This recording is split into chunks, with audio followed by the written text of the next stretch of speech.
For us to have a monolithic view of the role of women in the church today implies we haven't read the New Testament, because women are doing everything.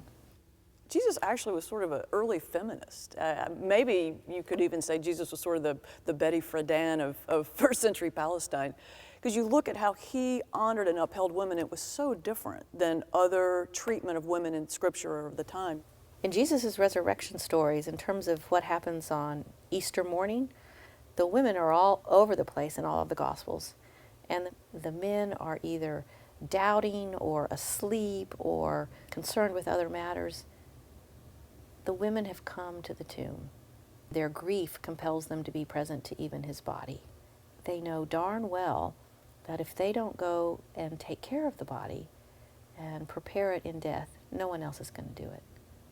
They're doing the awful, gross work of the society in terms of caring for bodies. So love and care of bodies brings them there. It's what women still do today. I think the role of women in the modern church today it's active, but we have a long way to go.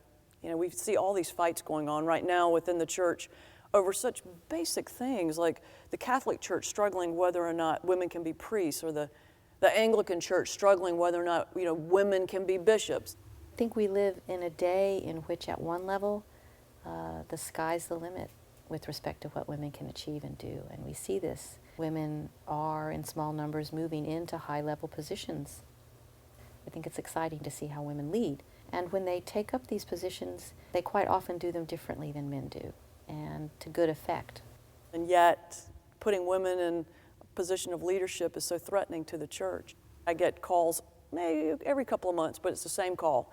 The phone will ring, and somebody will say, "I'd like to speak to the pastor." Now, I'll pick up the phone and I'll say, "This is she."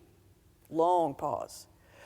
"Well, no, not the children's pastor. I'd like to speak to one of the senior pastor's staff." And I said, "This is she." "No, not the associate pastor. I want to speak to the senior pastor." "This is she." Long pause, and then there's a click and a dial tone. Women constitute, in all faith traditions, the majority of the believers of the world. They make up the majority of the people who are doing the work of care for the young and the old and the sick and the infirm, the dying and the birthing. And they are doing it for reasons of deep and profound faith.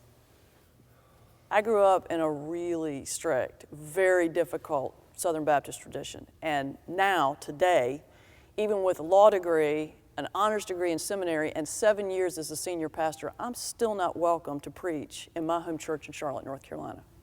I actually had to leave my own denomination to be ordained in the American Baptist Church.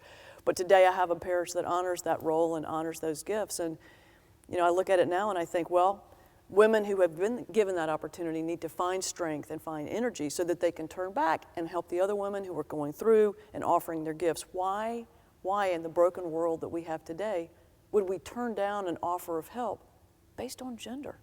We need all the help we can get.